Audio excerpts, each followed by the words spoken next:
What's everybody? What is up? We are back. We've had a bit of a hiatus, but we're finally back to bring you all kinds of awesome Valorant discussions and there's a lot I think that's coming in terms of Immortal Minds and what we'll be able to do in the future that's really exciting. But we'll talk about that a bit later. Joining me, of course, as always, is Sean and Mike. How are you doing today, gentlemen? I'm doing pretty well, dude. Feels good to finally get this going again. I couldn't do it without you. I couldn't do it, Dan. I couldn't do it. It's my fault that we couldn't do one. That's all good, man. Mike, I know that you've been in the world of coaching in CS, and I feel like I feel like you were underappreciated from, from what I was from some of the things I've been hearing. But I think that's the life of a coach. How's that life treating you right now? It's better that I'm not watching like demos till 2 in the morning before playoffs, trying to figure out stuff for teams. But we're back on the show, back playing Valorant again for the first time in like 2 weeks. So Yeah, and so much stuff has changed as well, and I mean, it's hard to know where to start. We have obviously like our show notes and so much stuff to go over. But Sean, I know you've been playing like just loads of unrated and finally competitors Mm. now, and I know that I kind of want to start there a little bit. And what's your experience with like just the state of how things are right now? Given that on the show, I feel like you've played the most and you got your finger on the pulse. What like is there like a major gripe in the current consciousness of Valorant competitive that everyone's kind of raging about, or how Yeah, are things? I think there's a lot of like little quirky things that they need to fix, right? I think the op right now in high level play is really dominant. But I think that's because people don't understand how to play the game fully yet in ranked. And I think in a competitive setting, I still see like a lot of weird stuff like tier lists where breach is just like C tier, and then that same person is also complaining like the op is OP. Well, in my opinion, I think breach is probably the best agent to push oppers off of lines. So I think there's a little bit of like, mm, I guess, confusion when it comes to what needs to be done, even in the higher levels. Uh, Also, I think the rank up and rank down thing right now is a little bit quirky. I mean, there's a post right now on the front page of the Valorant subreddit where someone got Radiant within like 6 games. We were talking about it right before we went live. So I think that is something that might need to be tinkered with a little bit because you see someone like Sinatra. I don't know if you saw this. Sinatra won 17 straight games at Immortal 3 and didn't get ranked up. But this guy who made a new account got Radiant in like 6 games despite being placed in Diamond tier, but that's because his wins mean more because it's a new account. So like I think that needs to be tinkered with a little bit. The fact that like alt accounts can just become radiant so quickly, I don't think that should be how it works. That's really interesting. I know that Yeah. like I know that elo systems are really difficult with teams. I know like with um in the Quake days when there was a lot of different experimentation that was happening with how you do your rankings and the how the elo system will work, and Glicko became the I think dominant way people would do it as opposed to just straight up elo because Glicko added this idea of it's not just, and I'm kind of assuming that people understand how Elo works. It's pretty simple. Like if you have higher rating, then you win less points than the person who has less rating that you're playing against. But if that person who has less rating beats you, they will gain more points, and you'll lose a lot of points. It's pretty formulaic, pretty basic. But Glicko adds this idea of variance. So it means that if you're somebody that in your history you've been able to, maybe you have like right now, let's say like on Face It, you're like a level 5 or something, and you're able to perform like really well and win games with like level 10s and stuff like that, and show really good individual performances. It'll take that into account and it'll add that into kind of the variance. So if let's say you're a really good player and you lose against that person in the future because they have shown the capability and the potential that they actually can have a really high peak, then it will take that into account. And the person who loses, who has the higher rating, will lose less, so that it isn't as so it represents the reality a little bit better. And I honestly have no idea how you even do rating in team games. It's like so difficult the amount of factors that must go into play. And I know they have so much data and statistics and so on. So yeah, it does seem like that must be a pretty big hole. And I know Yeah. that in terms of this as well, with regards to stacking teams and everything like that, and it seems to be that you kind of have to five stack. Is that still like the general feeling that you have to five stack? Because that's the other huge issue that appears to be there, and it seems like Riot they really want to preserve this idea that they want people to find you. They want people to find people to five stack with. It's not that they want to Yeah. prevent that from happening. So I don't know. I kind of had a thought process on that whole thing a couple of nights ago, and I figured that Riot probably has something like this already implemented in their algorithm for matchmaking. But I think the way it should work is if you're a five stack, your elo, your combined elo, like as a team, is whatever amount, right? If you're playing against a team that's not a five stack, their combined elos should be significantly higher than what your combined elo is as a five stack. And if there's no pairing possible, I feel like you shouldn't be able to match against anyone. You should literally just sit there and queue, or the queue should tell you like no one's available like with higher elo than you. So you should disband this five stack right away. Because yeah, playing five stacks isn't that bad. I actually enjoy solo queuing rank. I think it's really fun. I think everyone always tries super hard. Now that the game is launched and the ranks are kind of set in stone, like after a month or so of this game being out, I think everyone has a good feel at the higher ranks of how the game should be played. I do think that people are scared to use abilities though. And I mean, this is like mainly for like the newer, like younger players probably is like they don't want to use their abilities in wrong ways. So it causes them to like not use them, if that makes any sense. Like they don't want to appear noob. Like even at the higher ranks, this is a problem where a lot of the higher ranked players are just there because of aim right now. And I think over time, the people that are willing to take the risk and learn how to use the abilities and fuck up a little bit. Honestly, it's going to be hard. It is hard to use the abilities correctly, but the people that use them correctly over time are going to be the ones that stay in that radiant rank.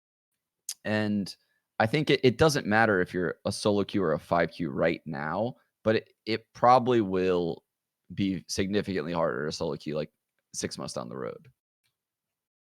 I'm hoping that, like much like with, let's say a game like Dota, because you can't do this as easily in CS, but in a game like that has more specific roles, I'm hoping that a meta will sort of establish or like some kind of default ideas of how the meta should look. Because we do have some problems with this, and we'll definitely be going into this in more detail later. But there's not really, I would say, at this point, a meta that's really been set because the pro scene's just not quite developed enough yet.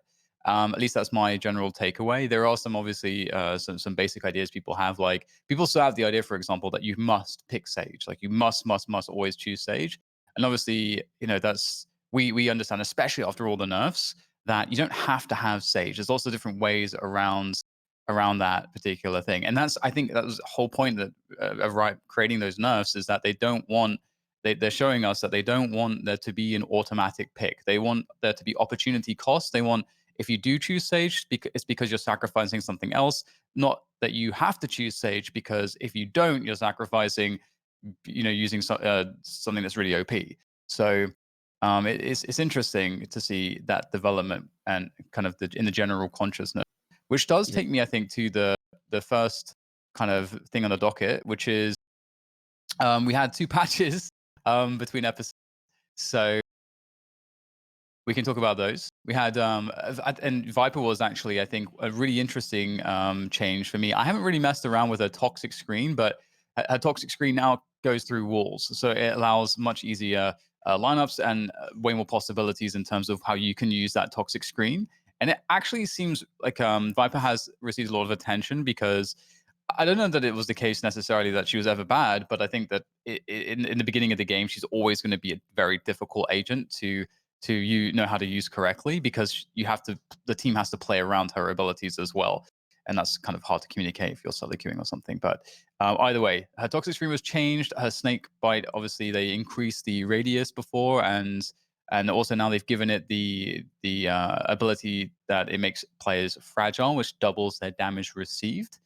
And they also actually did nerf the poison orb activation cooldown just to stop the abuse of certain one-way tricks. So given that we started this show with Viper, we were so bought into Viper, and now she's received quite a lot of buffs. Are we excited about this? I think this is another disconnect between me and like the top pro players, right? I've seen tier lists from the top pro players that put Viper like way at the bottom. And I see people bagging on Viper all the time. And it's not Viper as an agent, it's the people playing Viper. If you play Viper, you almost have to be active at calming and like almost in-game leading, honestly, because her abilities damage her teammates, right? So it's a very tricky agent to play. I will say that. Like it's not easy to play Viper, but you can see like the inherent benefit of having her abilities, right? Her wall cuts off massive angles and now it goes through walls. Her smoke can literally be activated. Just imagine like Split, for example. She can now like literally segment the entire site. So that way you can't literally have a line from anywhere other than like front of a ramp. That's the only place, just with a wall and a smoke, right? And that can be activated throughout the entire round. So you basically force people into certain spots or you force them to double up like certain positions. But you also need to know like how to like who benefits from Viper's walls and stuff like that. And the answer would probably be like Phoenix, who can flash through the wall anywhere, right? Someone like me who plays Omen, I can then teleport into new spots that have been segmented off from the wall that players probably aren't even aware of, right? Because it's never happened before yet. Like there's so many weird things that Viper creates that these top pro players just like can't wrap their head around yet. I don't understand it. We're going to see her dominate games. I'm telling you, some in-game leader is going to pick Viper up and they're going to completely screw with how other teams view the game and how they view her as an agent. It's going to happen. Like I, I assure you it's going to happen because it's her abilities are very, very good from an in-game leader point of view. Yeah, I feel like we're still in this territory where I guess this may be the best. This is like the best way to summarize it that I've sort of thought up so far, whereby I feel like people are conflating the idea of balance with the meta. And for an explainer there, the meta is just what people have decided is the optimal strategies currently, but that doesn't actually have any bearing on what the balance is. And when people, in terms of let's say the strength of an individual agent, because of course the meta formulates around strategies and approaches that consist of a variety of different agents working together. And so, as the meta changes, it usually changes because people find out, oh, actually, this is the best thing right now. But you know what? Actually, this counters it. And so then they start running that thing. And then the meta starts to shift. And that's like a very basic way the meta functions.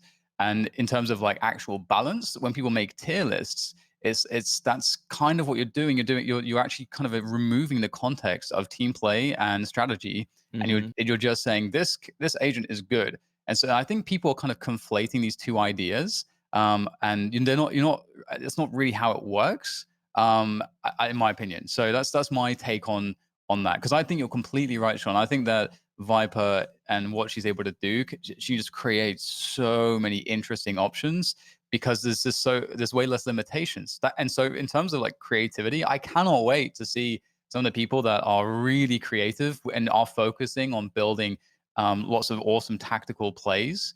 The only thing about that, which is a greater point, I guess, about Valorant is map control seems less important in Valorant for a few different reasons. I don't know if we want to open that kind of worms just yet. Maybe we can save that one, actually. Um, Yeah, it seems a little bit weird. I agree. Like with the whole Cypher trips on the flank and stuff like that. I'm still a little bit sketched out by the idea of having to get map control in this game because, yeah, I agree. But kind of just to further add on to Viper's value, because some people might not agree with what I'm saying. Imagine the wall going up, right? So if I gave examples of Omen and Phoenix. For Cypher, the wall's up, you throw a cam on the other side of the wall in like a hidden spot where like if there is a guy there that has to break that cam, he's stuck, right? You are absolutely fucking a person in a corner if they shoot at this cam that you throw as Cypher. Or no one's there, right? And now your cam is in like a weird spot, an aggressive spot that they can't break because they can't see it yet. And then you put the wall down. and then you would like activate the cam, you reactivate the wall, and you would like tag a guy on the other side of the wall that you see like right before the wall goes up. That totally breaks a hit. Like you easily have a bomb site. Same thing goes for Sova with his arrows. Same thing goes for Breach. Like you can coordinate now with 3 people, right? So you put up the wall, you put the cam, and then Breach has a fault line primed or Flash is primed. And the second the cam spots someone, Flash or fault line, like this happens for literally any agent. Viper can coordinate with any agent, like on an in-game leader type level. But you have to communicate and you have to understand how your abilities work with the other abilities in the game. You can't just play your own game as Viper. She's not like the other agents. I would most compare it to probably like Breach. I think Breach is OP as well. And in a similar way, like we talked about him in the past, Dan, where like he is more of like a support agent, but he can just dominate games if he's really good with abilities. Oh yeah, I totally agree. I think it's actually an interesting one because I feel like with Reina coming out, and I think I guess maybe mostly that with Reina coming out, and I think more focus being on Raze. I feel like people are sleeping on Breach a little bit more again because there was a period where I feel like people were like, "Oh yeah, this guy is insane," but I feel like it's not as a strong a general opinion. I feel like in the general consciousness of the game as it was, but I think it will circle back to Breach because he is so critical.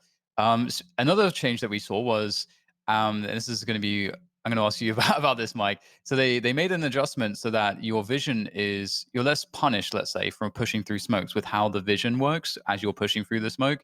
So it's a little bit easy to push through that smoke and be able to quickly see what's going on as you're pushing through it. As someone that pushes through his own smokes as a Brimstone main, how do you feel about this one? I haven't noticed like a massive change, I guess. I would say though, I think it's a little bit easier to see people like if you're in the smoke and you walk past each other. Because I remember before when you would do a brimstone smoke or something like that, you could walk right past a person and just like not even see them at all. And I would say that's definitely changed. I think it's about the same. It's a little bit better though for visibility. I wouldn't say it's like anything super drastic like walking through omen smoke or anything.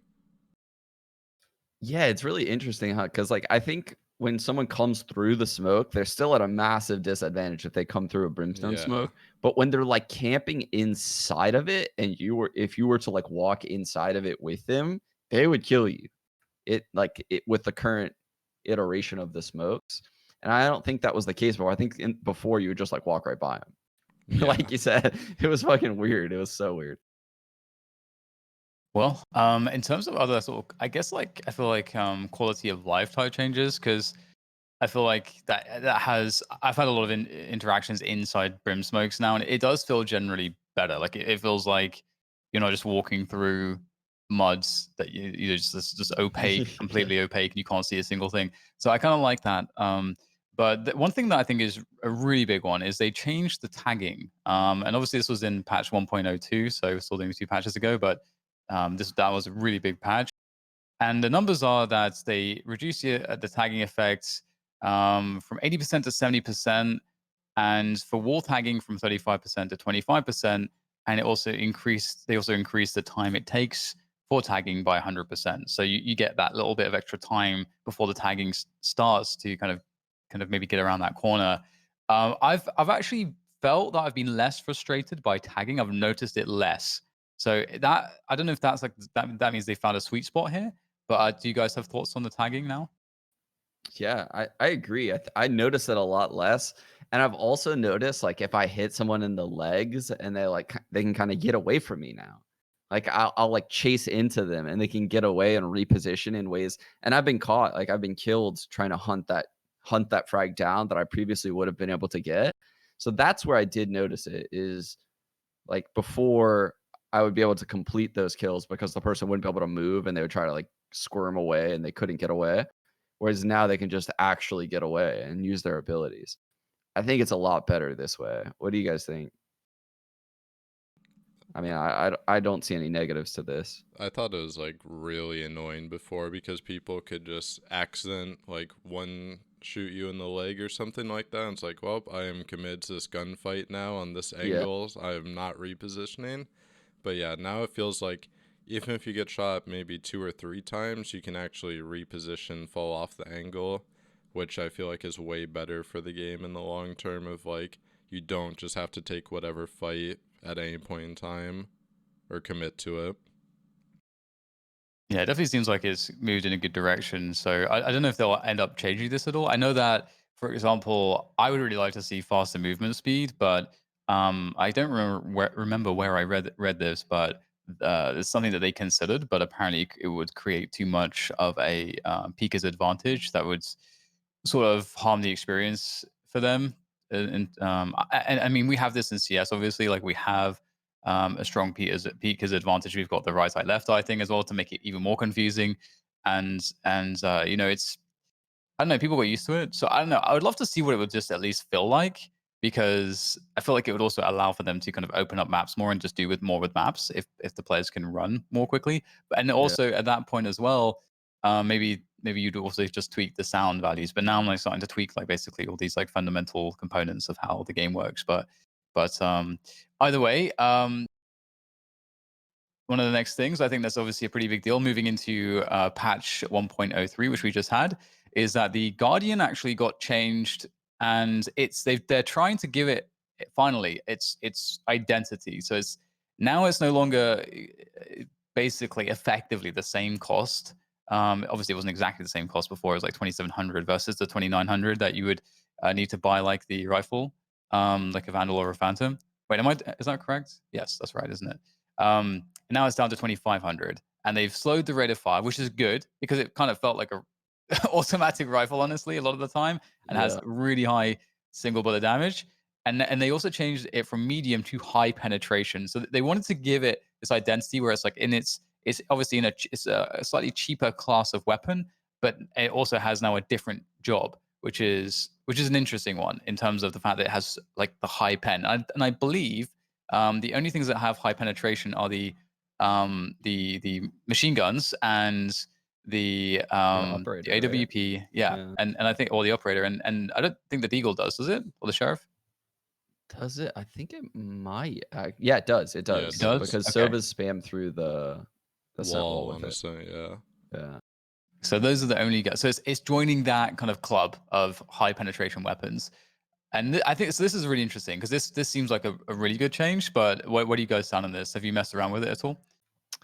I think I like that they're trying to make it its own class of gun, right? Because before it was like, who would buy this for 2,700? What it should be is a gun that can one shot someone in the head from almost any range, right? And it's very strong, but it shoots slow. So it rewards you for being very precise. I think they might need to drop the price even more to make it in line with like the Bulldog. I think the Bulldog should be like what you should debate whether you're going to be that player with the bulldog that likes to spray or use the burst, and like you don't have to be as precise. You can play a little bit loose with your style. You don't have to have perfect crosshair placement, but when you buy the Guardian, you should have very good crosshair placement. You should be very precise and you should be aiming for heads. So I think the comparison between those two guns would be good. I think they'll need to lower the price a little bit more, like not drastically. It can't enter like the $1,000 to $2,000 range. It has to be like 22, 23 maybe or something like that. Because it's still too close to like the Phantom and Vandal, in my opinion. No one's gonna buy it. Yeah. Do you think they're moving things in the right direction here, Mike? I really like the gun to begin with. I think now that the fire rates are, because I always noticed like people wouldn't actually aim for headshots. They would just kind of like spam, try to hit 2 or 3 body shots. It's like 2 body shots is like 140 damage with it. So, but I'm glad that they changed the wall pen too, because it's kind of like a DMR as well. So it shouldn't just be like on the same page as a Vandal or a Phantom. I know there's always talks like in CS of adding a similar gun to like this in CS. I think like players like Dennis, like back in 2016 or something like that, have been really cool to see people with really precise aim using a gun like this. So I kind of hope they do like lower the price more to see if pros actually pick it up more and use it, because I think it could be really viable.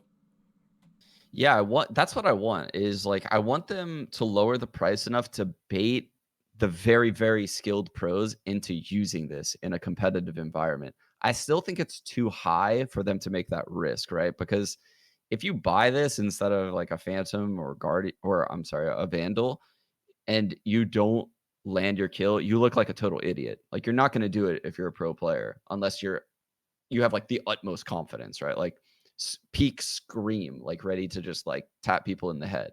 Not many people are going to buy this in an esports setting where their four teammates are relying on them to get a kill. You know, like they'd get super triggered if someone's buying Guardians and not getting kills. So I think they need to lower a little bit more to bait players into using it. It kind of feels like it reminds me of just like a weapon, like in CS, when you go, you go for those.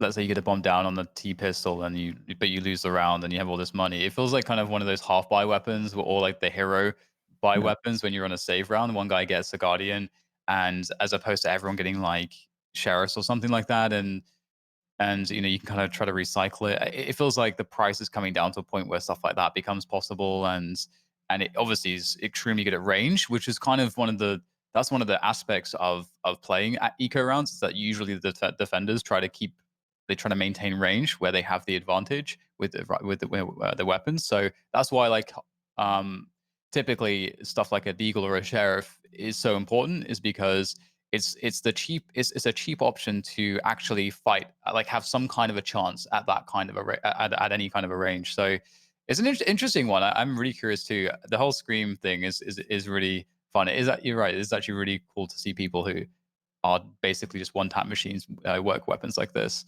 Um, but it's time to move us on to the Ask Us Anything segment. And we already have a really good question, actually, from Morton0405. That I think this is a great one, because this is something I've seen a lot of people asking about or talking about. And a lot of the pros are saying this as well. Like, do you think the operator needs a nerf? And if so, how would you want it? And obviously, I think I've seen so many people complaining about the operator being a no skill gun, almost, which is kind of weird, because I don't know if I really agree at all with this. What are the initial thoughts for you guys?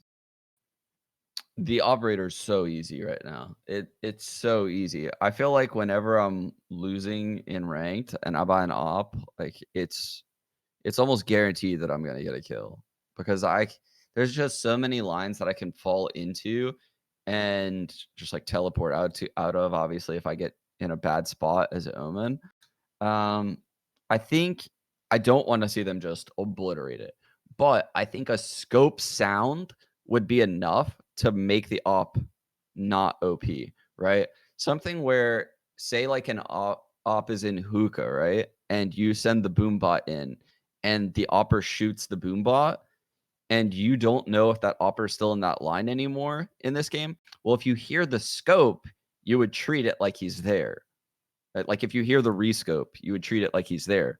I think there needs to be like a small scope sound. I don't want it to be like insane. Sounds in this game are so ridiculous that like I don't want to hear some guy scoping in on like bind heaven from like a short. Like God, please don't have that. That's why like this is a risky thing for me to request because right now sounds in this game are really quirky. I don't like how they're done for the most part, but I think that that would be a good compromise that wouldn't like really screw over the gun. I don't want them to like nerf the rate of fire or rate or like nerf the accuracy or, you know, make the price higher. The price is already really high considering the money cap is 9K. Like 4,500's half of your money. Like if you have max money, like that's crazy. Um so I think that's like the only change I could really think of. Like uh, I don't know what maybe like move slower. I don't know. I don't know. Like I can't really think of something else that I would want. I don't want them to mess with the counter strafing. I like it. And the stuff like the no scoping is also just like pretty awful compared to CS. It kind of sucks Yeah. already. And I think one of the big things here is that like the movement speed is a pretty significant difference in the movement speed. In Counter Strike, when someone's swinging on you, depending on the swing and everything, like the distance and the angle that you're looking at them from, it can feel much more intense than the operator in this game, and everything's smaller as well in this game. Like all of Hmm. the spaces are more constricted, so in terms of your general crosshair placement, it's pretty hard to go wrong in terms of your crosshair placement with an operator. So I can see all of the ways in which it is a lot easier than Counter Strike in that sense. But CS does have, I feel like, it's definitely easier to get your movement in there if you've got really good movement and have that complement your AWPing to be better, and as well as having this um, having generally just like really good no scoping effectively and quick scoping, because even though it's not as good as let's say 1.6 in terms of quick scoping, it still kind of it still works like, pretty reliably, and Yeah. in this game it doesn't work reliably whatsoever. So I feel like, as you say, like it's kind of hard to figure out ways they could make the gun worse. And I think that one of the things here as well, which is an interesting aspect to think about, is what's it going to look like when you have actual really top level teams playing each other. And I still really don't know how the game's going to look once we see all these Viper walls and like very well thought out set pieces or fakes or utility dumps where you commit the other team's utility into you, and then you have the ability to take the vision away from them and they can't respond and you take the site. Like, are we going to see, do you think, an error where even if the operator is not changed at the pro level, at least it makes sense? Yeah. I think so. That's the thing is like the op is OP in ranked right now. And when I watch someone like Wardell use it, I completely blame his opponents actually for allowing him to have a good game. If I had a team, there's no way. I feel like there's no way an op would destroy me. Like think about Bind, for example. If you have a Sova or a Raze and you send the drone or the boombot into hookah, you eliminate those angles. If you have a breach, you can fault line all of hookah. That eliminates all of the op angles in hookah. If I'm Omen, I can smoke off half of hookah. That eliminates literally almost all of the spots an opera can play in hookah. Then you double smoke the site or you flash the site. Like there's just so many things you can do to push operas off of angles. And people are just they lack creativity. Like they honestly lack creativity to push the operas off of angles. So truthfully, that's the ultimate problem. But do I ever think that in a ranked game where like it's two duo queues and a solo queue that they'll be able to push an opera off of an angle? No, I don't. So like that's why I think the op needs a nerf. Is I'm more thinking of the ranked I guess atmosphere because it's impossible to coordinate something like that. But on an esport level, there's no reason why an opera should just be dominating games right now. There's too many abilities to push operas off of angles. People that say that like, there's not enough flashes or not enough smokes, they have no idea what they're talking about. Like there's so many things you can do to push operas off of angles. The drone and the boombot act as like a super flash in my opinion. Like an upper's not just going to hold that angle. Same thing with a camera or a cage, like all of these things are you can't just say like there's not enough flashes and there's not enough smokes. There's fault lines. There's like all kind of shit, man. Like there's crazy amounts of stuff to push uppers off of angles in this game. And people are just like, yeah, in CS you have 5 smokes and 10 flashes. Dude, I would much rather have the abilities in this game. Now, I will say a very good argument for it is that the maps in this game are designed like every corridor, if you look at them, is designed to be like blocked by like a brimstone or an omen smoke. Like they're all that width.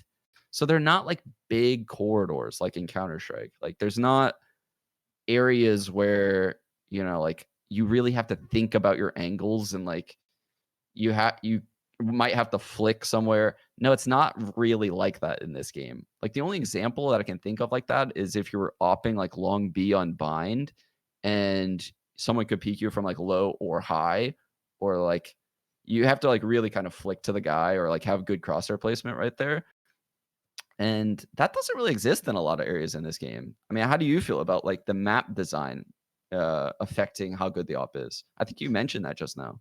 Yeah. I think it's a really big part of it. I think you don't have to make as many decisions, and it feels like in Counter Strike, it feels like there's so many different ways to play a bomb site in terms of the angles you can take with an AWP.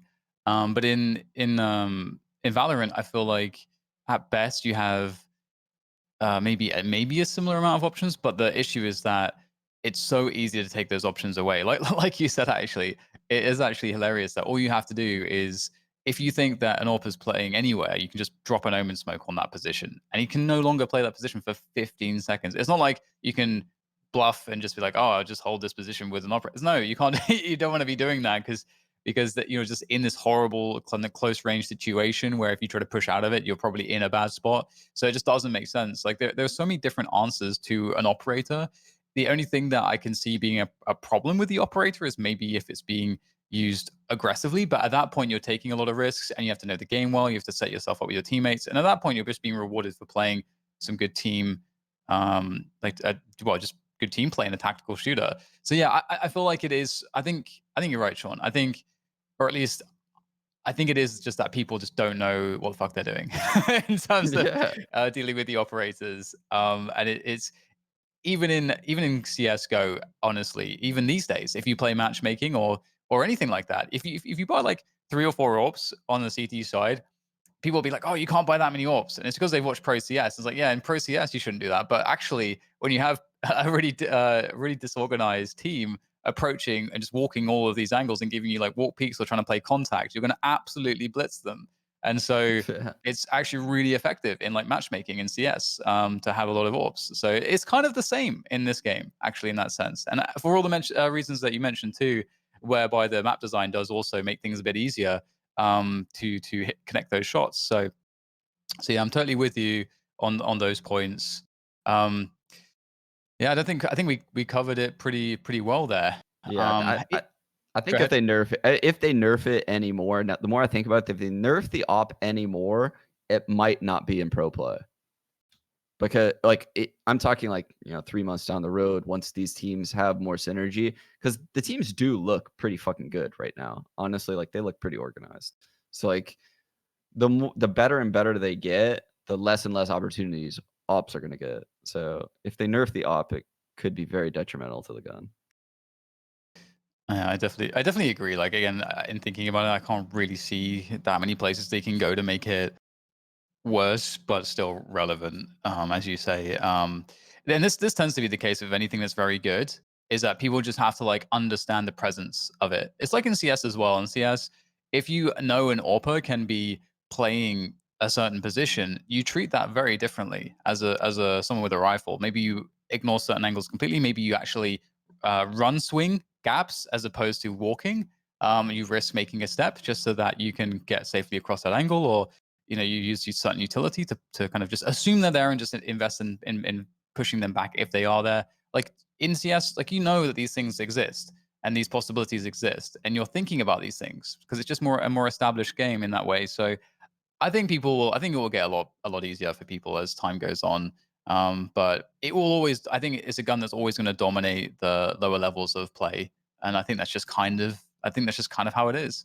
Um, Right, I'm gonna see if I can find another question here. I don't know if we actually got many questions. So fire away another couple questions, guys, if you are there in the chat. I don't know if I've missed something. That was, I think, a really good question because I've seen what irks me about it is I've seen a lot of the kind of top tier complaining about it. Yeah, true. Oh, here's one. Do you feel like this game will be radically different on LAN versus Mm. online, or do you think the game will be more or less the same as online? What do you think? Well, that's a really good question. What's interesting is that from a netcode and standpoint, it feels like I know whenever I go back and play CS, I feel the difference more of being online in terms of just latency and everything else. And again, the way that they've designed this game is that they're trying to mitigate like the peakers advantage and stuff like that you would have through having like higher latencies and everything like that, so that the general experience is better. So it feels like it's in that way almost already it's just a step or two closer to LAN when you're playing Valorant than it would be in CS. But I've never played Valorant on LAN, so I'm not 100% sure. Um, Sean, as someone that's played obviously lots of LAN tournaments and so on in your time in CS, what do you think about this one? I think that a lot of players from other games, I think this is where like the top of the top CS players are going to shine, right? Like when T1 goes to LAN, I guarantee you they're gonna be a very, very tough team to beat because the CS players know that when you go to LAN and the pings are even a 0 ping, well, I guess it's not really technically 0, but you have super low ping, and what happens is you can hold angles and you can hold the off angles. You don't have to peek into people like all the time. You don't have to just be doing this like side to side jiggle peeking all the time like you see online, right? Like you don't see as much of that online. I'm not saying it doesn't exist. It does because there is a certain amount of peekers advantage, but it holding angles becomes like very favorable at that point, right? Like when you have even ping with someone. And that's when experience comes in, when you can off angle in like 3-on-3s and stuff. And the game will play very differently, right? It'll start punishing people that are overly aggressive. And those players aren't going to be at like the top of the scene when it comes down to LAN tournaments. I mean, who knows how long it's going to take for that to happen with like COVID. So keep wide swinging, boys. Yeah, that's a really good point too, because also, I mean, I guess there's always going to be that quality that of LAN where you have to be, you have to learn how to play in a foreign environment, and that's obviously not a point that's about like a difference to Valorant online offline, but in terms of like talking about the advantage for some of the CS vets that have so much LAN experience, that's definitely another a reason they'll have advantages. But that said, yeah, you're right. Like we are still actually in a lockdown, so yeah, I guess we won't see a land for quite some time. Man, actually I wonder when we will see the first. Do you want to make? Should we make a prediction as to when Oh, first we'll LAN? see? Yeah, when will be the first land? Holy shit, dude. Let's, First let's LAN. I'm gonna go. Oh my god. I'm gonna be really pessimistic. I'm gonna say like April. 2022 or I'm something. gonna say April 2021. Oh yeah. I'm gonna say April 2021. And I think so another thing that like you're gonna see is like a lot of weird shit, right? Like a lot of these young players from other games haven't been to many lands. And I remember my first CS lands when I was a kid and stuff. Like you go to LAN and like you overlook certain things. Like you don't remember your exact crosshair settings. You don't remember like the binds and shit like that that you had on your computer. Like there's so many weird things that you have to remember like as a pro player, like all of your specific settings on your computer, and you forget things and things don't feel the same when you forget things.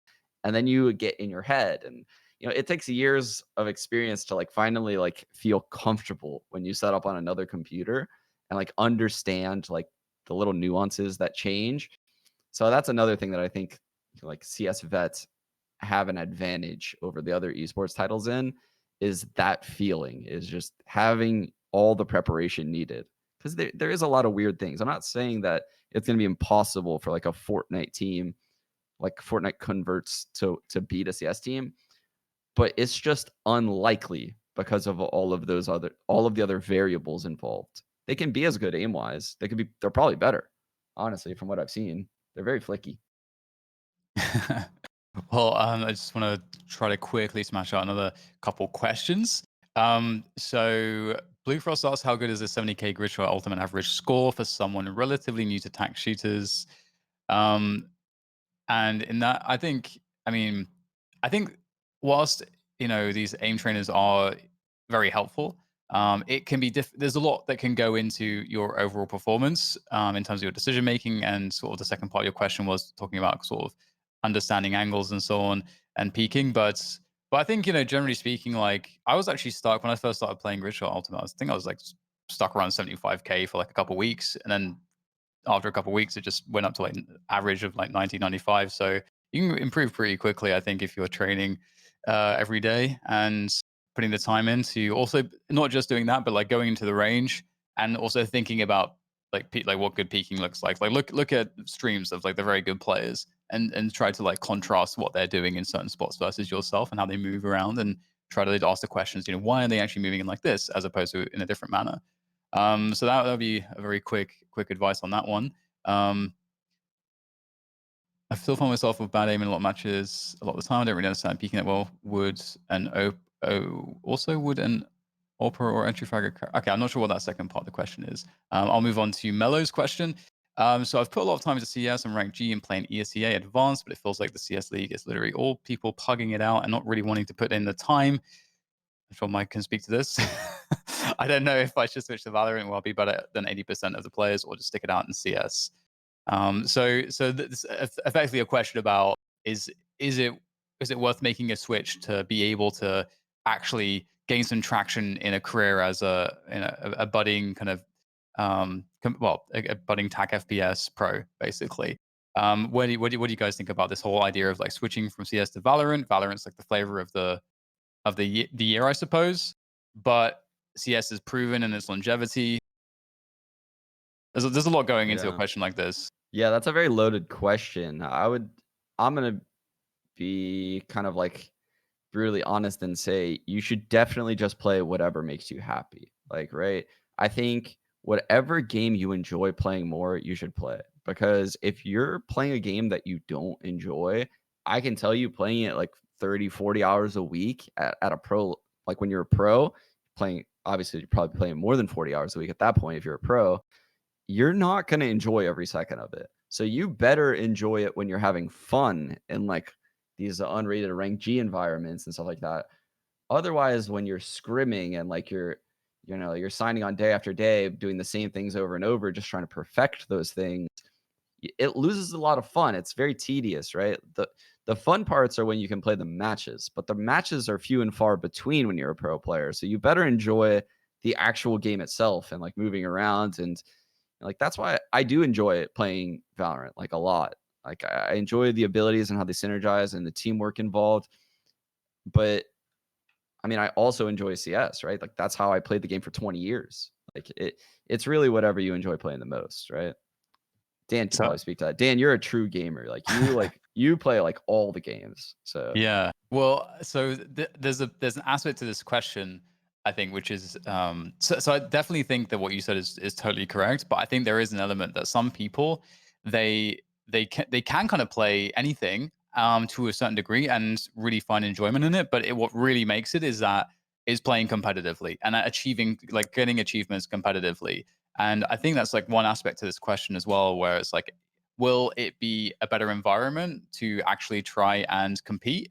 And so, if we're talking about the environment, and because one thing that was mentioned by Mellors in the question was that everyone's kind of pugging it out and in these kind of in advanced and so on, and it doesn't really feel like people are putting. He's not in a good culture, effectively.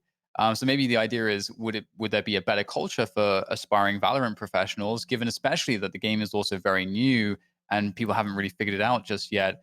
Um, Mike, I know you're obviously someone that's pretty. You've been pretty involved at that level of play. Um, what do you think in terms of that question? Is let's say if you're stuck and you feel like you're in this kind of cyclical place where everyone's just sort of pugging out around you, you can't find players that are on the same page. Maybe it's difficult to find a team that makes sense or works, and you still want to try to like move up the ranks, and it just seems very difficult in CS. Are there other factors that are also making it difficult in CS? Is it worth just wiping the slate clean and moving over to Valorant if you just really want to make the some achievements happen? I guess the thing is, like, if you're advanced, you're that close to MDL already.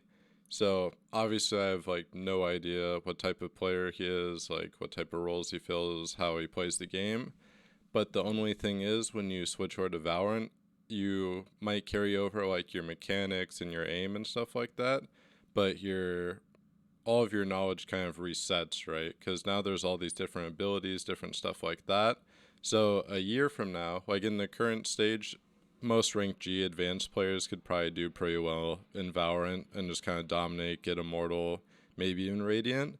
But it's going to be like a year from now, whether you'll realize maybe I'm not like above average really for semi-pro scene. There's not really a semi-pro scene right now either. It's all just kind of like top tier teams are being paid large salaries, so you don't really have that to fall back on either. At least in CS, there's always going to be like that semi pro ecosystem, and it's kind of just rather would you want to try to stick it out, maybe get lucky, find a good team of guys who are dedicated to grinding it out, make MDL, maybe play in some online qualifiers, stuff like that. But my only thing would be just like when you switch over to Valorant, a lot of your stuff is just going to reset all of your connections, a lot of your knowledge, all that stuff. So it's up to you whether or not that's something you want to invest more time in to do. Yeah, that's a really good point with like the scene in general, like as a whole in Valorant compared to CS. Like, I think it's so funny, man. I look at these tournaments in Valorant right now, and they're like, "Oh my god, the 30K Valorant Invitational." I'm just like, bro, 30K tournament in CS happens like once every other day. Like 30K tournament is like nothing in CS right now, like because the scene is so developed and like you if you want the tier one teams at this point in CS, you have to have like $100,000 tournament. Like it's insane.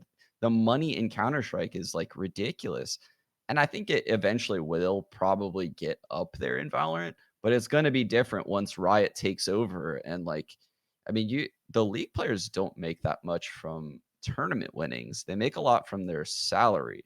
Like th- they make their money from their salary because like their teams are heavily involved with Riot. It's like a totally different esport layout in League of Legends, and I think I could see something like that happening way down the road in Valorant, which means like as a career, probably like Counter Strike is better right now. I have no idea where it's going to be in Valorant, but like going back to like his whole point of like the teamwork thing and pugging it out, I think he could find. Wow, we're going really deep in. I'm going to go deep into his psyche right now.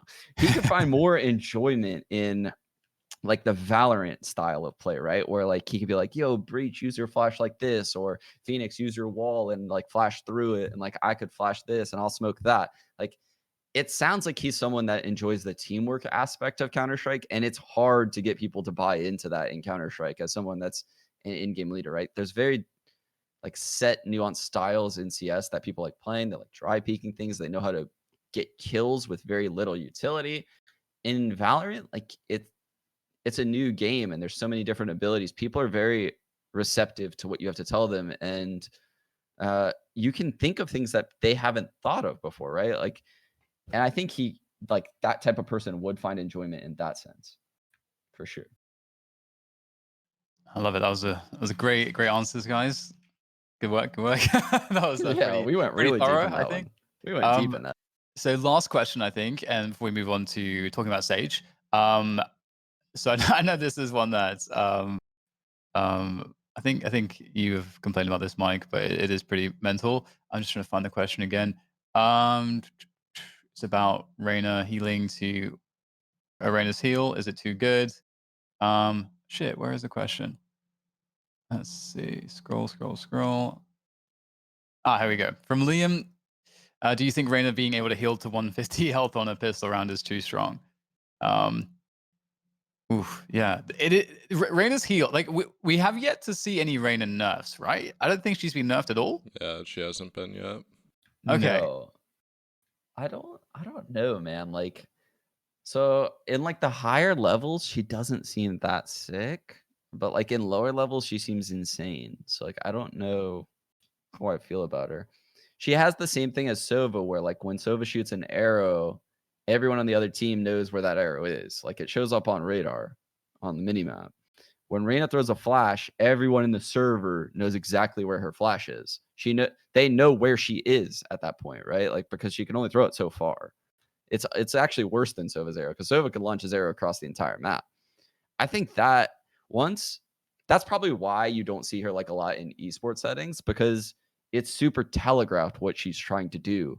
And it's very difficult for her to get away with things because yeah, I mean, like at a top level, certain people are going to shoot the flash, certain people aren't, and they're going to have ways to deal with it. So I don't think she necessarily needs a nerf because there's not much she can do. She only has 2 flashes, and after those 2 flashes, she needs kills. Like, in order to do anything, she needs kills at that point. So I don't know. I don't think she needs anything. What do you think? Yeah, I think it's like the operator basically. I think it dominates in casual play, but it's difficult to have it be have the versatility that you need for proper team play, whereby as you say, like she needs to get kills, and So then you're thinking, okay, well, let's say she's not getting kills because you can't always guarantee that. Well, what are her abilities actually good for then? Well, as you say, it's like the flash. Okay, well, Breach's flash is pretty sick. The paranoia from Omen is actually really good, I think, right now. That's my personal opinion. And Phoenix is the flash. There's all these other options for the flashes, and all of those aforementioned agents come with better kit in terms of team play. So I'm completely with you there. It does seem like a pub stomp agent, and that's kind of just the main purpose of it. Maybe that will change sometime in the future. It's hard to say, but from the face, like looking at the face value of it, it doesn't seem like there's a great value proposition over other agents in a team play comp. Um, right. Do you feel similarly, Mike? Before we shut the book on this one. I know how to fix her heal for pistol round. Some guy that Okay. was 4-15 in my game that was pissed off at Reyna had this idea. So he said her heal should operate based on what armor she buys at the start of the round. So if she doesn't buy any armor, then she heals to 100. If she buys half armor, she heals to 125, rather than just like 150 every time. I like it. That's Pretty actually, good. yeah, I can get that's on pretty cool. board. This guy is Yeah. fucking Einstein of Valorant. Let's get him hired. Let's get him on the dev team, dude. That is awesome. Right. Okay. So, time to talk about Sage. Sage is I think the penultimate agent. We've kind of, systematically each episode gone through all of the agents, and when we've completed that, there's going to be the show might there might be a bit of a change, and we'll talk about some of the changes or additional things we'll be looking to try to do with Immortal Minds to kind of increase some of the content that comes out there and speak more to, I think, what we have in terms of the value that we bring. But Sage first. She's been nerfed into oblivion. We kind of mentioned her a little bit at the beginning of the show, where we basically highlighted this fact that she was a must pick because her abilities were all so incredibly good. And for the sake of opportunity cost, whereby you never want to have one option always be the best for every single scenario, because in that sense, you're taking decisions away from the players. And that makes that sort of adds to this an effective dumbing down a game effectively, making it more simple in a way that it shouldn't be for great quality gameplay. They've fixed that, I feel like, because right now it feels like the Sage is in a place where she's not a must pick, but she's still very good. So is Sage in a good place right now? Let's start there. I'm gonna say yes. Yes, I'm gonna go yes. I played as her yesterday, and I found it pretty enjoyable. Honestly, like I think I think she's pretty tuned right now. She's right in line with everyone. I I was fine with her being OP actually. Like a supporting agent being OP and like a must pick is something that's okay with me. I'm not okay if someone like Reyna enters the game and like she has 6 flashbangs and like she can go invis for like 15 seconds. Like that's not fun for me. But if a supporting agent can be OP, that's cool.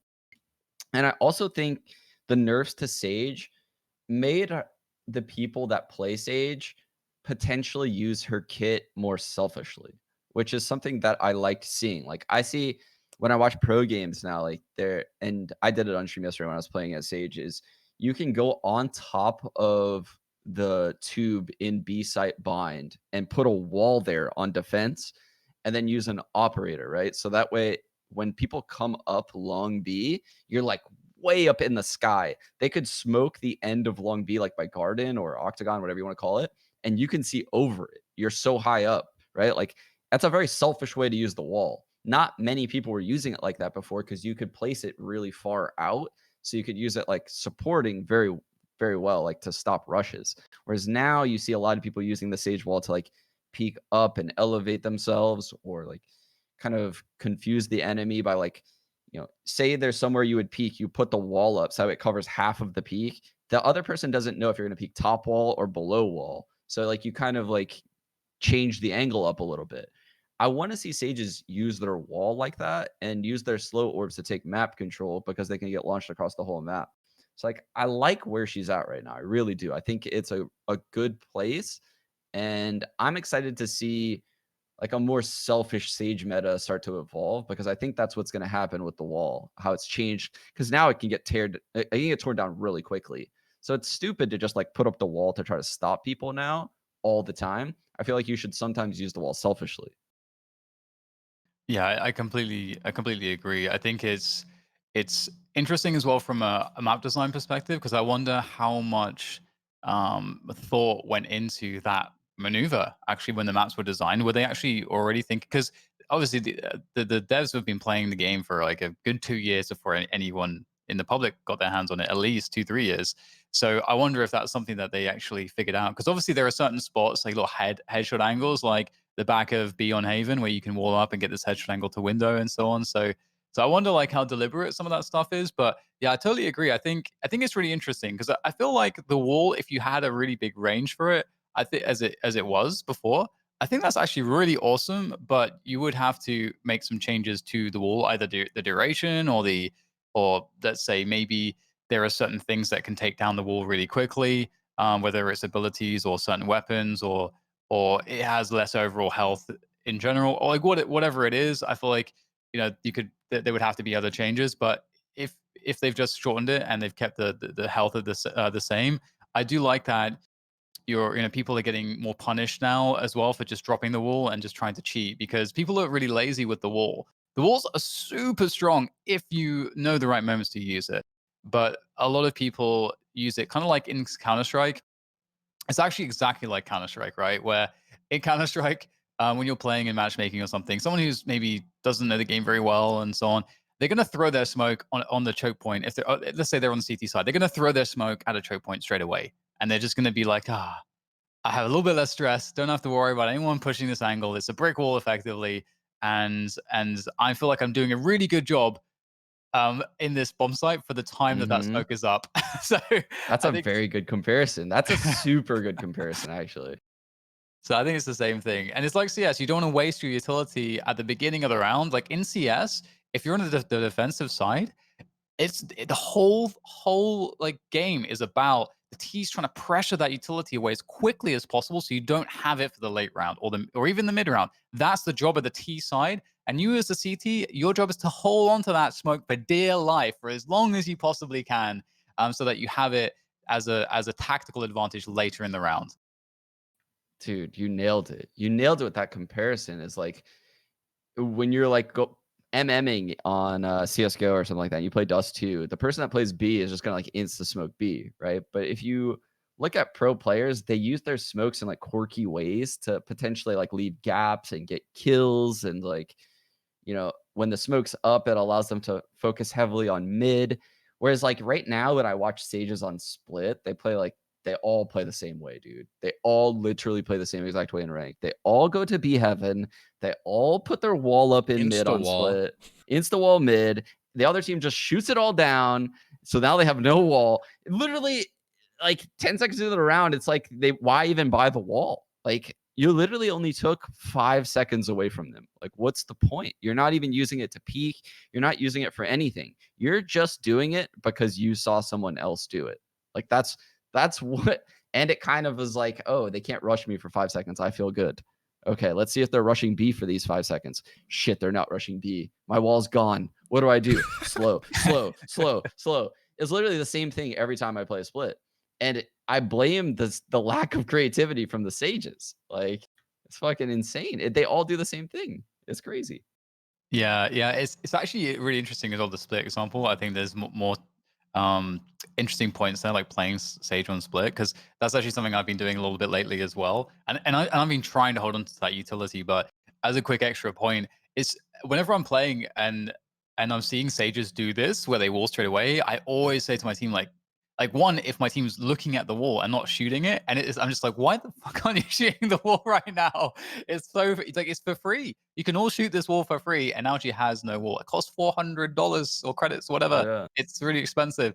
And the thing is, there, it's like, well, the Sage has used her fucking wall. Like that's and a lot of the teams I've noticed in the matchmaking I'll play is they'll actually put their Sage in a spot like, let's say on Haven, so it's often going to be B, where she will be. And because they have that sense of security with the Sage there, and Sage is so good, she's got this wall in the slows, people will often not have as many people playing support to that B bomb site. So if that wall's gone, you can kind of just contact in. if you shoot the wall down Yeah. straight away, you can kind of like very easily just contact in. So and the slows aren't as effective. Anyway, so yeah, Yeah. if you're facing a wall and it's free to shoot it and it's dropped at the beginning of the round, just immediately delete it. That's such a huge edge. And similarly, if we're talking about like you're in the position of playing a stage and you want to stop doing this, and you're trying to figure it out, it's okay to fall back and to lose ground and to retake ground. That's super okay to do in CS and in this game too. But I feel like there's this dilemma that people have where they'll feel like, oh, I just have to hold this spot. Like split's a really good example because it's actually pretty impossible to hold top mid on split. Hmm. Especially because your teammates will often just not really support you very much if you're because you're Sage and you're gonna drop a wall, and so you'll drop your maybe like what I would usually try to do is I'll try to drop the wall as late as possible, and then obviously they're just gonna sit in mid, let's just shoot it down. And I'm like, okay, well, I guess I'll try to like jiggle and just try to like shoot my slow orbs as late as possible to just slow them down a little bit. Yeah. And it actually is just like it feels like a waste of the slow orbs because they still haven't committed to anything. And you're using all your utility to stop them getting a position that they're inevitably going to get in the first 30 seconds, regardless of what Yeah. you do. So unless your team has a response to actually aggressively attack it. So you just have to give up that space.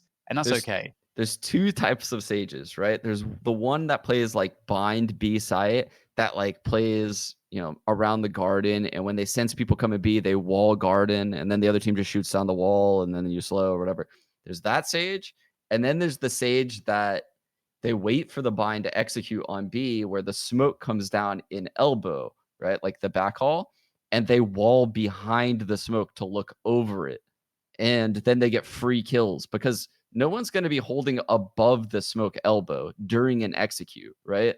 Like that is the correct way to use that wall, in my opinion. Obviously, that's going to change. The meta will shift and people will become super aware of stuff like that. But right now, that's like a huge opening for Sage Walls. It's looking over smokes and changing your elevation and like getting crazy off angles that like people should never expect. But instead, you see a lot of wasted Sage Walls. So, like Yeah. if it was 400 credits at the start of the round, you could be like, okay, can we for 400 credits take 7 seconds off of the round timer and take 30 bullets away from everyone on the other team? You wouldn't buy that shit. You wouldn't buy it. But that's how a lot of sages are using their wall. They're using their wall to stop people for like 7 seconds and take 30 bullets from them. That's not So worth. on That's not. split, I'll like do another thing, right? So imagine so Mike, correct me if I'm wrong. Brimstone smoke costs a hundred bucks, right? Yep. So that's $100. You get three of those. And one smoke, which doesn't even cover like everything in top mid on split, is more effective than the $400 of the wall. Because the wall, you just shoot it and it's gone. But a smoke, you cannot get rid of it. It's there to stay for its full duration, which is a duration that lasts longer than a wall because the wall will just get shot down. So now you've already created this scenario where it's kind of like Sean's saying, like, not only is the wall not really for holding that because it doesn't hold it. And what are you even trying to do? You're trying to hold on to that map control. Like you're going to lose it. Okay, if you're going to slow them down, well, the wall doesn't slow them down at all. The slow orbs will slow them down, but the slow orbs have so much more value later into the round. So although maybe you would want to toss one, the brim smoke does a way better job, basically. And the slow ops are probably actually a lot more effective against rushes towards like the sites, like the hard positions towards the site, because in B main one slow orb is just absolutely going to just completely fist that push. Similarly with the A ramp pushes or whatever they might be. So now you've already seen that there's like actually not that much value for Sage at all in mid on split. Maybe as a rotate, but that's about it. So and you can just kind of like figure that out. Like what are you trying to accomplish, and what actually does that the best for the cheapest. And it's probably a brim smoke, honestly, because people will maybe push that, but you can much more easily make plays around that as a defender if you want to be aggressive. But you cannot get with a wall. Once that wall gets shot down, you just get wrecked. It's just pointless. So yeah, there's definitely like a lot of stuff that people have to figure out. And once people start figuring out Sage, like she's super good still. So it reminds me of Cypher as well, where it's like this idea that Cypher's camera must be used for very specific things, like you gotta use it to gain vision on B long on bind or something like that. Even after the cooldown was nerfed, and you pretty much have to assume you only get one camera per round, people are still kind of doing that kind of thing. Whereas the camera like really insane? It's really insane on stuff like retakes or post plants, and like there's like lots of spots later like into the mid and late round where the cameras are very very good and very hot, like very unpredictable in terms of the placement if you're like walking into a site. So yeah, I think people are just playing. It's like a very typical thing. People play kind of scared because they don't know the game very well just yet, and so they'll always pick the easiest option that gives them that feeling of safety. So yeah, I feel like we kind of just railed on people and how they use the Sage abilities there. Oh, um, I think it's going to be interesting to see how that develops. But are there any additional points you guys want to make about Sage's wall and how Sage players play? Oh, I muted myself. Yeah, there is so I will say it is good to sometimes wall rushes, like if they're coming from a two-pronged attack. Like I gave the bind example. It is actually sometimes good to wall off Garden if you know for a fact the execute's coming in, because then you segment the hit. Like they actually do have to break the wall, and then the guy's hookah will come out first, and that'll totally disrupt the flow of the hit, right? So there is certain times where the wall is good, but if you're like walling short A when it's like a 5 short A hit on bind, I mean, you're not doing any, you're just delaying the inevitable at that point, right? Like the hit's gonna come. You're not segmenting off of anything. Like the guys from showers don't exist. So you're doing nothing, right? You're just delaying for your teammates to come. But on bind, you should be like retaking anyway, pretty much. So I don't know. That's all I'm trying to say is like think about how you use the wall and get the best value out of it. Yeah, there's I think there's so many other like spots we could talk about, but I don't want to belabor the point for too much longer.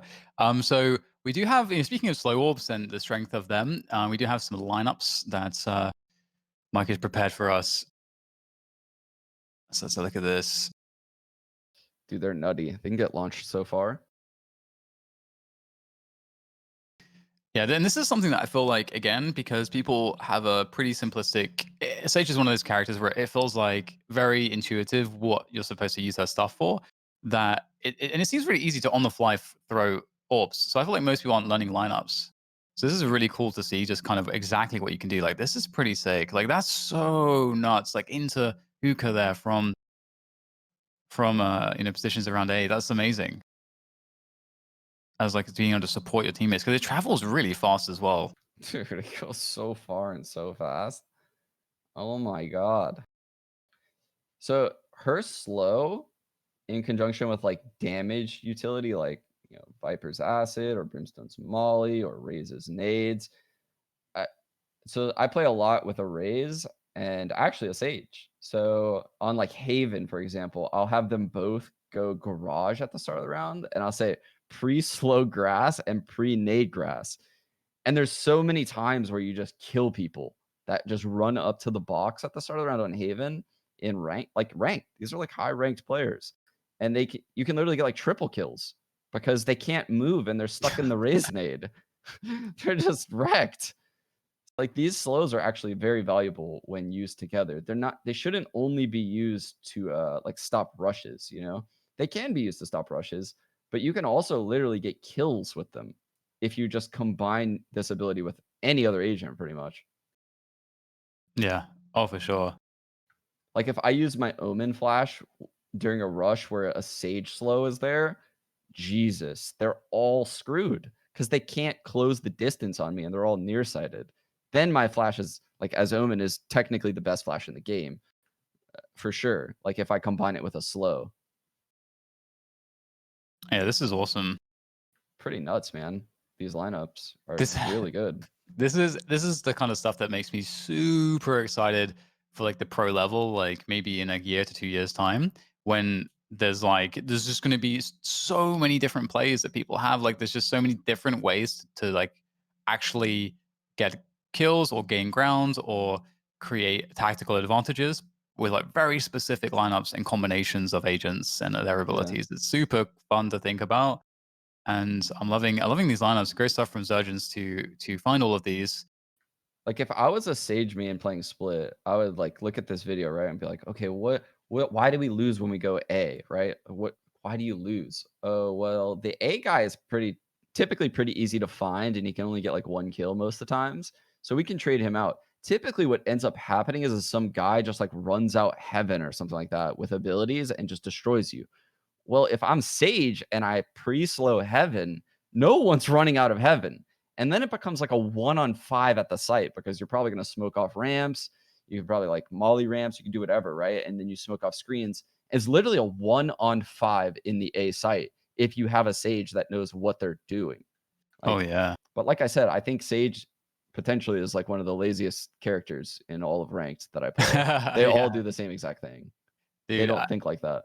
Imagine, I'd be really curious, like if you had like to the effectiveness of a strat whereby you throw the on the attacking side, you throw the on split, you throw the ice orb on the top of a ramp as well as the omen flashing it, and then your jet just dashes up to punish Oh my because god. they wouldn't even know that they're slowed because they would get blinded as well. And this orb lands pretty quickly, so you'd be completely wrecked, I think. That's like if you know that like a guy with an operator's playing there or whatever, like, and then the Jet's up there, so Jet can put her 7 seconds smokes down on the ropes rotation, and then potentially just have so much control. And that side player, if there is one, is going to be super isolated. Like, and Wow. here is one. That ramps one, dude. That's pretty good. Oh my god. All I'm thinking right now when I watch this is like, oh my god, if I had a Sage throwing these, I could teleport all over the place because no one is pushing aggressively through slows. Oh my god, this is amazing. This is amazing. This is so cool. I like what you said about the stage mains being the laziest at the moment. They are. They're the laziest because it's because they get a pass for being a support player. Hmm. So like they can just do the same thing. They just need to do what everyone expects of them. They don't need to like Heal, res. do anything special. Like I never see my Sage throwing anything like this, and I've played so many games of ranked. Where my Yeah. Sage is at, bro? It really makes me want to like pick up Sage because some of these also like really nuts. Holy shit, man! They travel so far. This is amazing. And this actually also goes into our point before where you don't have to pick Sage, and don't pressure people to play Sage because you want someone to run around, be a bitch, and heal you and maybe res you. Like, don't pressure someone to play Sage who doesn't play Sage. Doesn't make any sense. Like me and Mike have played a bunch of games lately, and it's just happened so often where someone's like, oh, someone has to play Sage, and then there's like people having a fight. The game hasn't even started yet. People having a Yeah. fight because they're trying to pressure people to play an agent that they don't play, and it's like just play what you're strong at, especially in ranked. It's like it's doesn't I it's nonsensical. insta-locked Reyna in Phoenix, and now I'm asking you to play Sage, otherwise we're gonna lose. It happens like every game too. And like, do you know how many times I've played where I always tell the people, just pick whatever you're good at. And every time they're like Sova or something, but they're just nuts at Sova, and then we win the game fine. But Yeah. then you force someone to play Sage and they're bad, and then they flame them for being bad. So insane. Oh, so the trajectory of the slow is the same as Snakebite? That's what he said at the end of the video. Oh, Yeah. That's interesting. Didn't know that. that is really interesting. Wow. So like, Yeah. so technically, like Sage main could transition to probably Viper pretty easily because they would know all the lineups. That's pretty cool.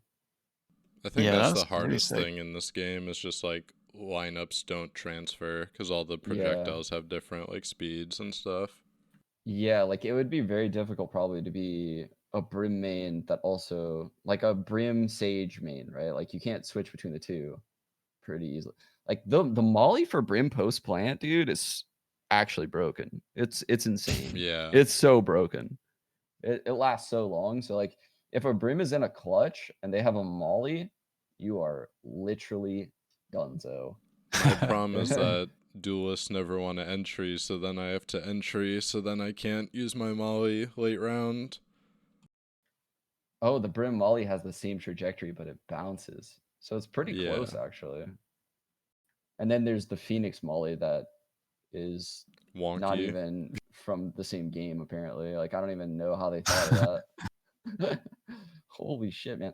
These slows are so impactful because The problem with a lot of executes in Valorant is any agent can slow down your hit, right? Whether it be like Breach with Fault Line and like flashes, or Brim with smokes, or Omen with smokes and flashes, or the Viper Wall, or the Sage slows, or the Cypher traps, blah, blah, blah. There's always shit to stall.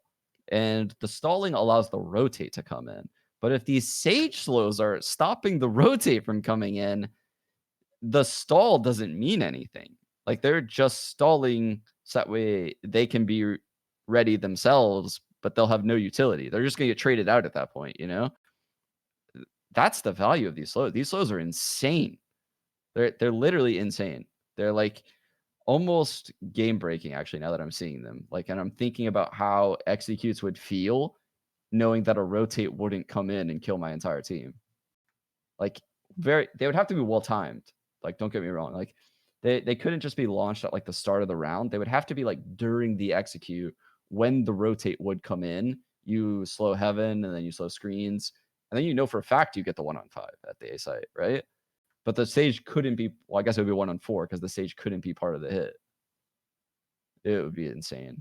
It's really cool. Yeah, this is just like seeing these slow orbs really like changes so much, I feel like, because it's just such a huge advantage, and no one's doing this.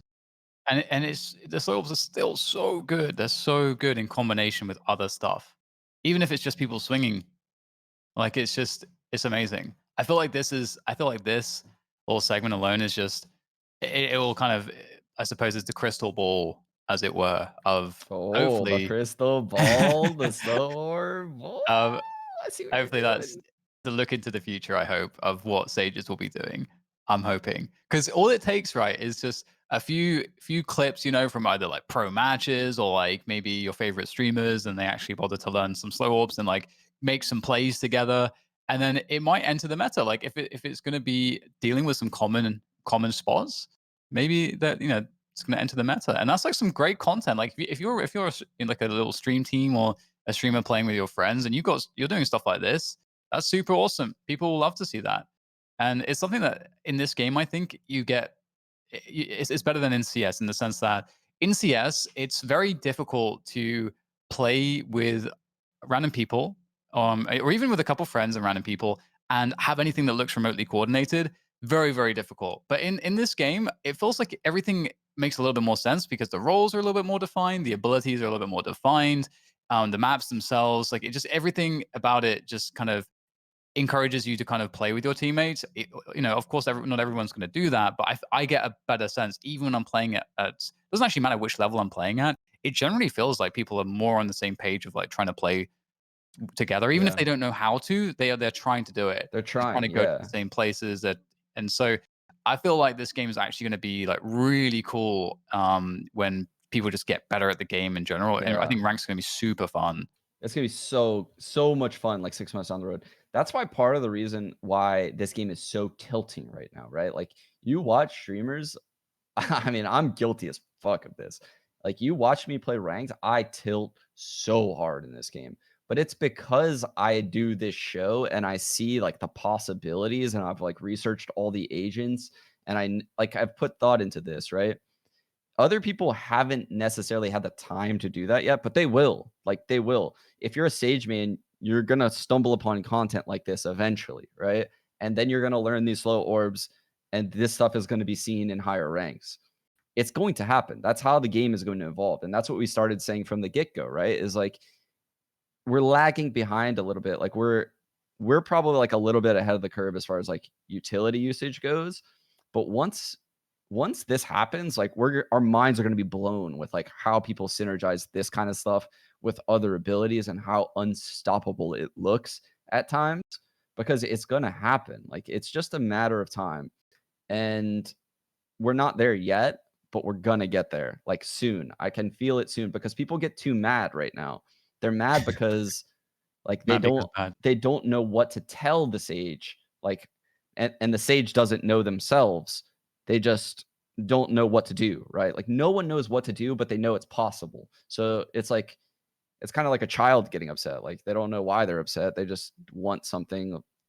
Yes, this is a dad speaking. Okay. Yeah. You know what I'm saying.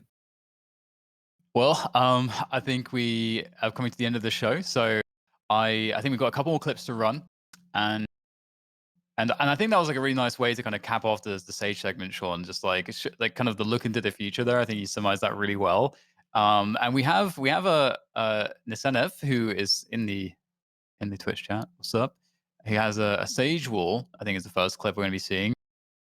So let's take a look at that. Goosey Gander. Ah, yes, yes. Beautiful. This is just amazing. It's actually interesting that it took a while to until we saw people doing this. So sick, dude. It's Just getting so that wall sick. in the planter is like That's so sick. So like the wall goes through the other Sage wall. It elevates the planter up, who has to be planting in that tiny square. Oh my god. I'll be it's just having next that. level. I would be mega tilted.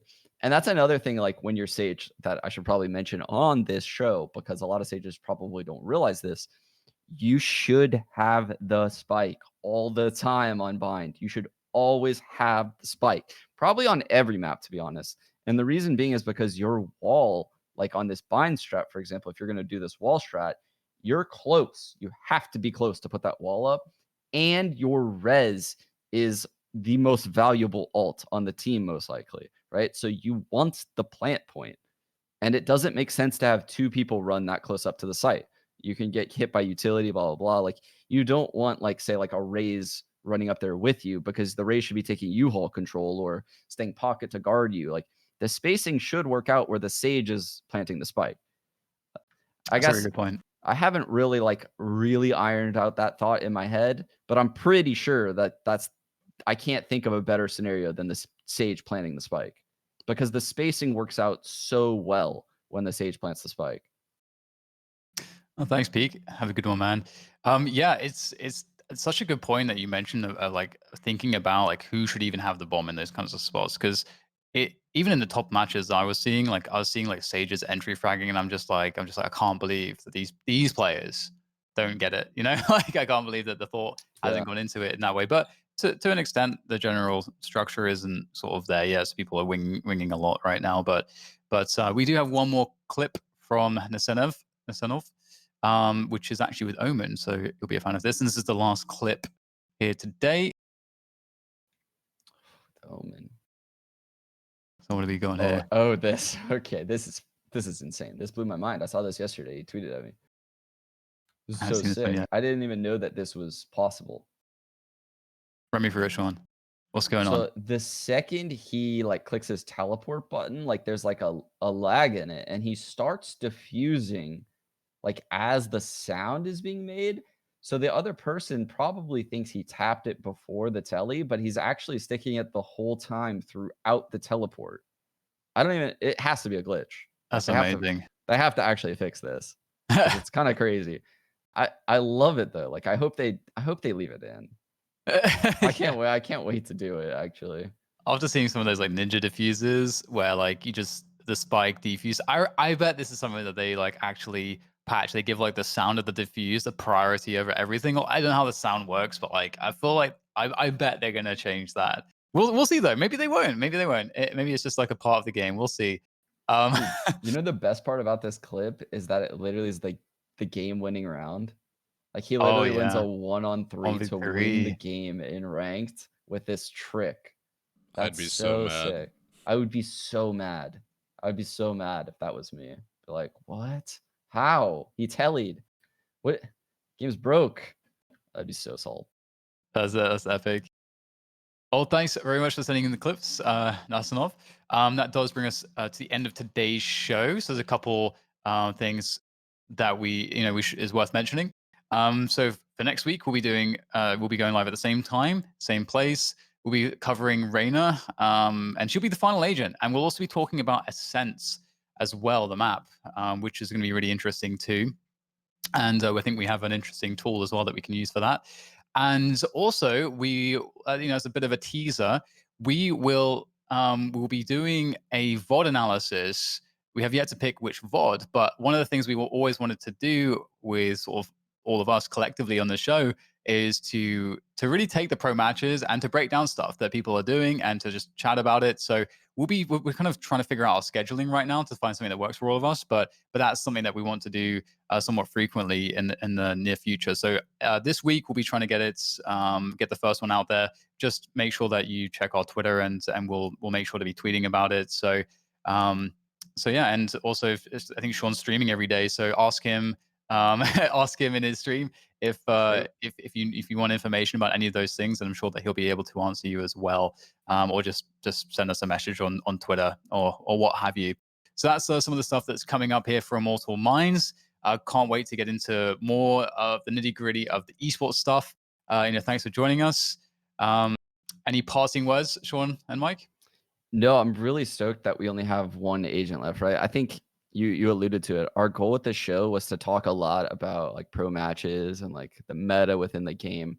But in order to do that, we have to first like get all of the little pieces together and give you guys our thoughts on like those little pieces, and then we can start synergizing and talking about them like as a whole. And I think we've finally like hit that level now with like 10 episodes where we've gone through all the agents, we've talked about the maps, like we've this is where things get really interesting, and I think a lot of people are going to like, how the direction of the show is going to be, and I'm super excited about it. And And then Yeah. also, please do tell your friends, your family, have your mom, dog, cat watch the show. I mean, we that's how we want it to grow. We want the show to grow. Yeah, much like with Valorant, as it's in super early stages, this is like super early days as well for all of this content. We're all planning to stick around, so it's going to grow and grow and grow. And we really appreciate just all of you for kind of working with our schedules. And obviously, we had a small hiatus as there was a lot of stuff going on, but we are back, and we're really grateful for your continued viewership. And for those of you that just tuned in or missed a big portion of the show, we'll always be uploading the VODs in the following day on our YouTube channel. So you can, in fact, I think, yeah, it's actually in the chat. You can see the link there. So if you're looking for that. All right. Thank you all for watching. That's all from myself, Sean, Mikes. We'll see you on the next one.